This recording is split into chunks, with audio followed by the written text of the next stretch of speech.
You have thoughts in your mind that are leading to emotions, negative emotions. They make a dent into your aura. They go like this. And they come back and deposit themselves anywhere in any part of your body. Let's say they deposit themselves here. So how does Reiki help here? It's you start putting your hands over here and start healing this place. You have to do your full body treatments also, but you start healing from here, and Reiki has its own intelligence. It goes from here to your mind.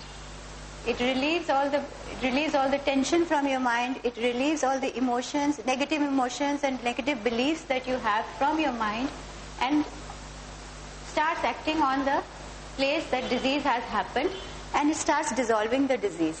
Now, what happens is that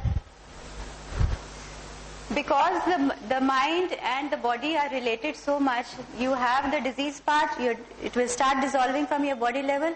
From your mind level also it will start dissolving, so that reoccurrences don't take place again. Does anybody have a question here? Okay. Are you clear about how release takes place? Yeah? Okay. What kind of disease do you talk about? Do you talk about diseases? Is it related to the mind? Any kind of uneasiness is also a dis-ease. Uneasiness is a dis-ease. If you have a negative emotion, you don't like somebody, likes and dislikes are also a dis-ease. Uneasiness causes dis-ease in your body, and if it goes on for a long period of time, it deposits itself on your body, anywhere on your body, and it causes harm to that portion of the body, and it starts wearing out. So that is when you go to a doctor and said, I have this problem, I have this problem. So doctors are going to give you medication for that part where the disease has manifested. But who is going to look at the emotions behind it? So Reiki looks at the emotions behind it. It relieves this also, and it relieves this also. Like you said, there's stress which causes disease in the body. I would like you to tell us about the relation between stress causing obesity and how it can work. Stress causing obesity.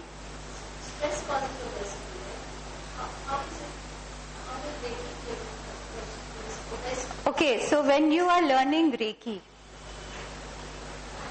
the Reiki teacher is going to teach you about the chakras. There are 7 chakras in your body.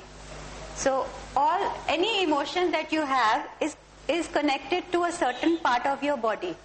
So if it is, say, like, okay, obesity, we are talking about obesity. So that comes from, obesity is over here, right? Obesity is on this part of your body. So it comes and deposits itself here, because why is obesity there? It's because some emotion in your intellect is telling you something. Maybe you're not loving yourself.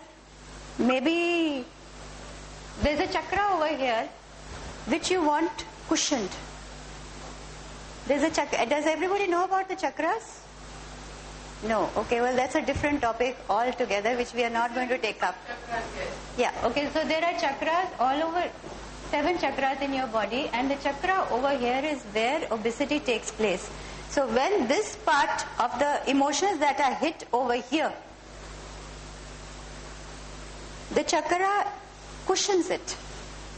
How does the cushioning happen? Is fat formation happens over here. So, okay, don't harm me. I'm protecting myself. So there's a lot of fat that accumulates over here, and that's how obesity happens. But then all that has to, you have to go through all the corrective methods of your diet and blood pressure.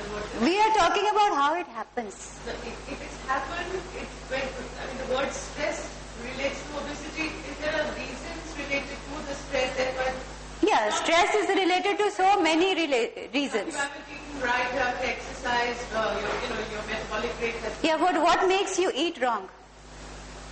What makes you eat wrong? What makes you deposit fat in a certain part of your body? Why not your feet? Why not your hands? Why not your head? Why here? Because self-esteem issues are here. However, unless the correction is done, and you can't say that I eat wrong, but Reiki is going to help me. No. What happens is whatever comes to your body level has to be corrected from the outside, from the material side. Means exercise, right food has to be corrected. But you will see a lot of people who go on a diet, put the fat back on. And at the same places. Have you noticed that it always comes back at the same places? They haven't been informed properly of what. No. You can go to anybody. They all put on the fat back at the same places that they were trying to lose from. Maybe it's the hips, maybe it's the stomach area, the lower abdomen area, maybe it's the arms, maybe it's the thighs. It's always the places that you're trying to lose weight from, you put it back at the same places because your emotions are connected to that chakra. So that can be corrected. Yes, so I always say that it's my belief that if you are doing dieting, you must do dieting and you're exercising, your health issues follow the directions of your dietitian. But if you are doing Reiki and looking at why things have gone wrong, it's a double impact that happens for you. So you're solving the issue from the cause of obesity. It's here. Why is cushioning taking place here? Because there's a thought which has led to an emotion and you're protecting that chakra.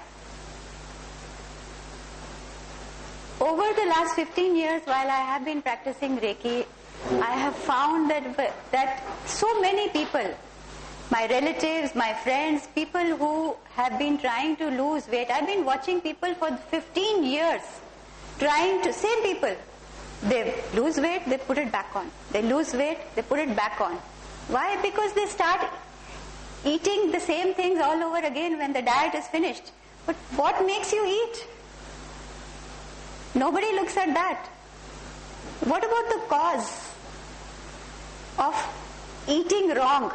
Why do you always want to eat fried food? Why do you always want to eat food that is toxic to your body? Why? Because the body wants to cushion that part of your body. Comfort foods, as they call them. Yep. People prefer chocolates and all dry food as comfort. Yeah. So look at people also who don't want to eat these things. Everybody thinks they are weird. How can you not like samosas? How can you not like kachori? How can you not like a cake? Why do you prefer fruit? It's all in the mind. Everything goes back to the mind.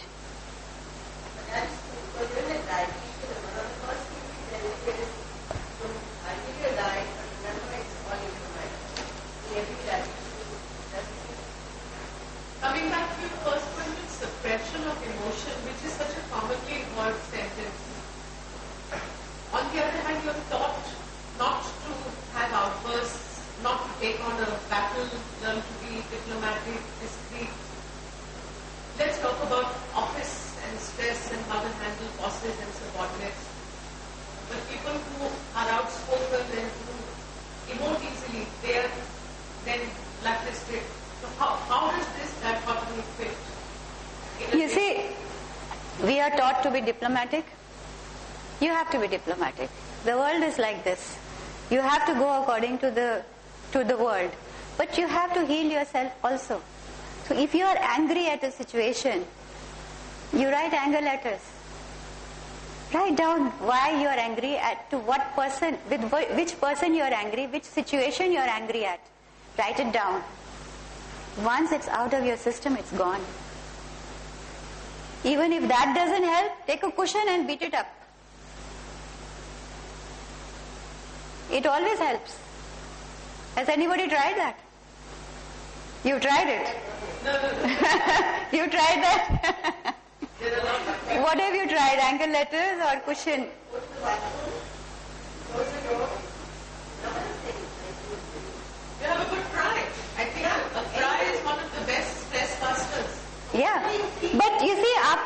crying bout also, it relieves all the chemical reactions that are taking place in your body. It relieves all that tension. A good cry is good. But what about the emotion that has gone behind it now? You're crying because somebody has made you angry. If you write down everything, it's out of your system.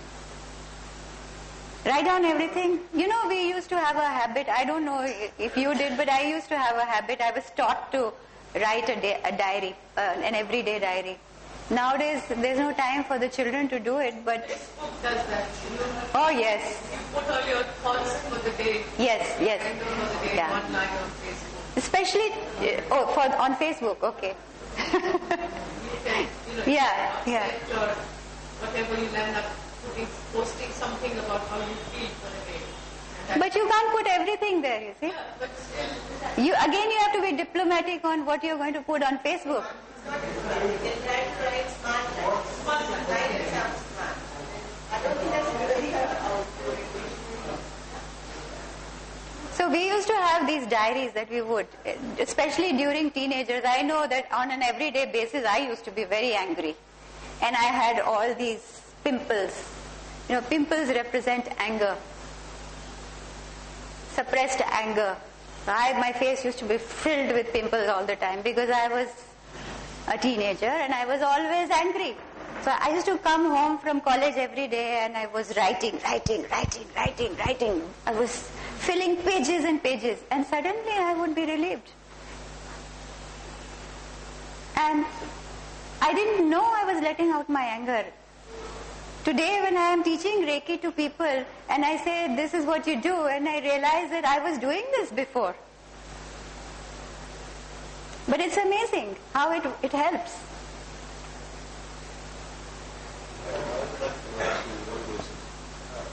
A lot of people have been talking about Reiki, acupressure, and energy healing. How are they actually different from each other? Because I think they have all talked about chakras, pressure points, energy healing, energy releasing, or letting out emotions in some or other forms. How are they different? They are different forms of healing systems, but they use the same universal life force energy. Acupressure, they call it chi. In our Indian system, we use the chakras. And would you like to add something to that? There is a combination of so many things. But they are all interrelated. They are all to do with us. You can pick up any form of alternative healing. Today, I think it is so necessary for all of us to practice one kind of alternative healing. May it be pranic, Reiki, tarots, anything. Divine healing. So many. Just pick up anything. Just pick up anything. I think you can use a combination of all.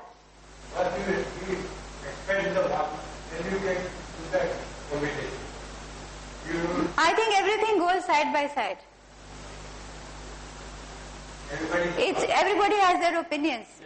If you have learned one part of Reiki, you want to go and learn another part of pranic healing, everything is interrelated. Just pick up anything from anywhere and use it. The main thing is that you must use it.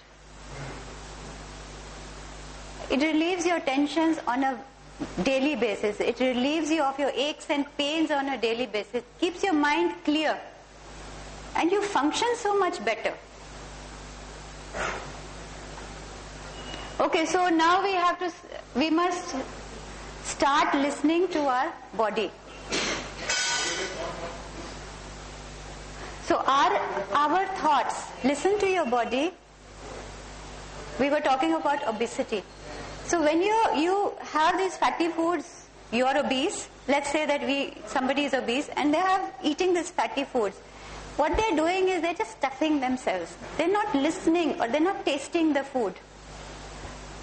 They may be tasting the food also. They like a certain kind of food and they don't like the healthy kind of food.